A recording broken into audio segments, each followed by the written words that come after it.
what is a spike? I'm going to be slightly calmer this time. Okay, a spike is simply a research piece. You'll often hear teams say, we want to put a spike through it. Okay? What they're referring to is the restaurant spike. That tall, thin spike that orders get put on, so that, you can still read the ticket, but they're in a safe and secure place. What often happens is, as part of refinement, as part of going through the work and understanding it, is you'll find bits you don't understand.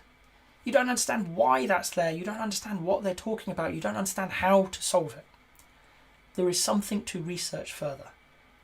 The extreme programming world brought out the spike, and it's been adopted across most of the agile world now as a really good way of looking at it. Okay, it's a research task. So you may be presented with a problem and the team comes up and they can say, look, we can see 4 different ways of solving this. One of them we think we can just discard, but the other 3, they all have merit, and we don't know which is the better one to take. We don't know what the pros and cons of these technologies are, or whatever the answer is. Can we spike it? We can't estimate because we don't know. Can we spike it? Really, between the team, including the product owner, they're going to have that discussion about how much time is it worth spending on this research task, this spike.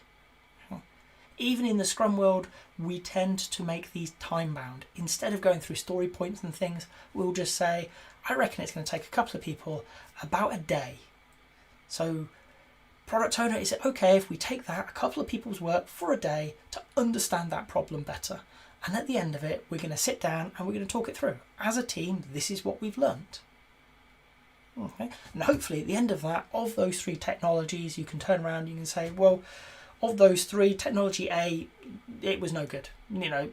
It will probably do what we want, but, it's too slow. B and C are pretty similar, but C is cheaper. We reckon B is probably better long term, but there's a bigger ramp up time, and C is cheaper to implement, it's cheaper to license. Where do we want to go? And as a team, we can make that discussion. We can make that decision. Where do we want to go? Do we want to go with the cheap option that's going to be faster, or do we want to go with what is potentially the better long-term option today? It's questions like that. What can then happen is that original story that kicked off the spike can come back into refinement with a better idea. You now know more, you're in a better state.